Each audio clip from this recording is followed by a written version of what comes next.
കൊല്ലം കടക്കലിൽ മാതാവിന്റെ കൈ മകൻ അടിച്ചൊടിച്ചു. കാട്ടുകൽ സ്വദേശി കുലുസം ബീവിയുടെ കൈയാണ് മകൻ നിസാറുദ്ദീൻ വിറക് കഷ്ണം കൊണ്ട് അടിച്ചൊടിച്ചത്.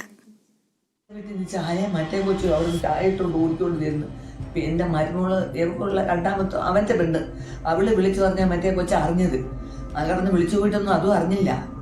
എന്നിട്ട് അത് ഓടിക്കൊണ്ട് വന്ന് ഒരു കുറെ ചായ ഇട്ടുകൊണ്ട് വന്ന് തന്ന് അത് വെച്ച് അപ്പുറത്തെ വീട്ടിൽ ഇരുന്ന നോയമ്പ് മുറിക്കുന്നത്. അത് പച്ചവെള്ളം കൊണ്ട് തന്നാ കൊച്ചി, അടുത്ത വീട്ടിലെ കൊച്ചി.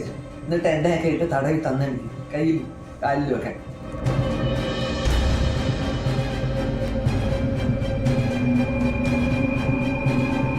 ഭക്ഷണം കഴിച്ച ശേഷം കൈ കഴുകാൻ വെള്ളം നൽകിയില്ലെന്ന് പറഞ്ഞ് മാതാവിന്റെ മുറിയിലെത്തി മാതാവ് കുലുസം ബീവിയെ വലിച്ചിഴച്ച് പുറത്തേക്ക് കൊണ്ടുപോവുകയായിരുന്നു.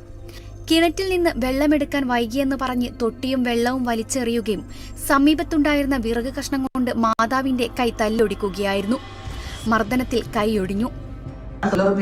ഞാൻ ജീവിക്കുന്നത് അവൻ അതുവരെ ഞാൻ ജീവിക്കണ്ടെന്ന് പറഞ്ഞില്ല. ഈ വേല ചെയ്തത് അതെന്തൊരു വേലയൊക്കെ സഹായിക്കോ?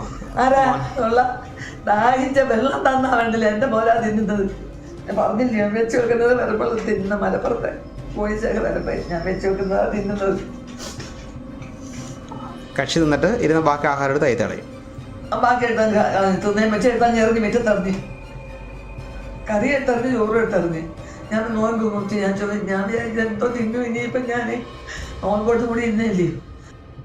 കറിയിൽ നെയ്യ് കൂടിപ്പോയെന്ന് പറഞ്ഞ് അസഭ്യം പറയുകയും ഭക്ഷണം വലിച്ചെറിയുകയും വീട്ടുസാധനങ്ങൾ നശിപ്പിക്കുകയും ചെയ്തു. മാതാവിന്റെ നിലവിളി കേട്ട് ഓടിക്കൂടിയ നാട്ടുകാരാണ് കുലുസം ബീവിയെ ആശുപത്രിയിലെത്തിച്ചത്.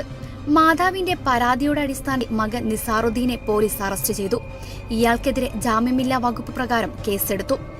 കേരള വിഷൻ ന്യൂസ്, കൊല്ലം.